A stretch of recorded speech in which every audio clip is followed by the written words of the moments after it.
अस्सलाम वालेकुम। आप देख रहे हैं के न्यूज़ चैनल HD। खबर शामिल करते हैं सरगोदा साहिवाल से। हमारे क्राइम रिपोर्टर रिजवान की रिपोर्ट के मुताबिक बिछड़ा वो इस अदा से कि रुत ही बदल गई, एक शख्स सारे शहर को वीरान कर गया।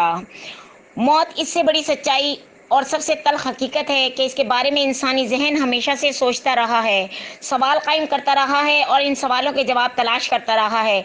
लेकिन ये एक ऐसा मुअम्मा है जो न समझ में आता है और ना ही हल होता है।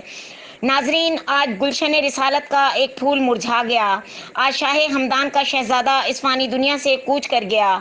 आज हर आंख हज़रत पीर सैयद फैजुल हसन शाह साहब हमदानी कारी की गैर मुतवक्का वफात पर अश्कबार थी। इनकी रहलत हार्ट अटैक की वजह से हुई। इनकी नमाज जनाजा इनके आबाई गांव लखीवाल शरीफ से अदा की गई, जो इनके मामू अलहाज पीर सैयद मोहम्मद सिराजुल हक शाह साहब ने अदा करवाई, जिसमें सादात गुलशन हमदान के अलावा सियासी और समाजी शख्सियात ने हज़ारों की तादाद में मुरीदैन और अकीदतमंदों ने शिरकत की। आप सैयद मोइनुल हक शाह साहब के बड़े भाई, सैयद हबीबुर रहमान के भतीजे, जबकि सैयद अलहाज मोहम्मद सिराजुल हक के भांजे थे। आपको बुजुर्गान हज़रत सैयद मोहम्मद अफजल शाह साहब हमदानी और पीर सैयद अब्दुल गफूर शाह साहब के पहलू में दफन किया गया।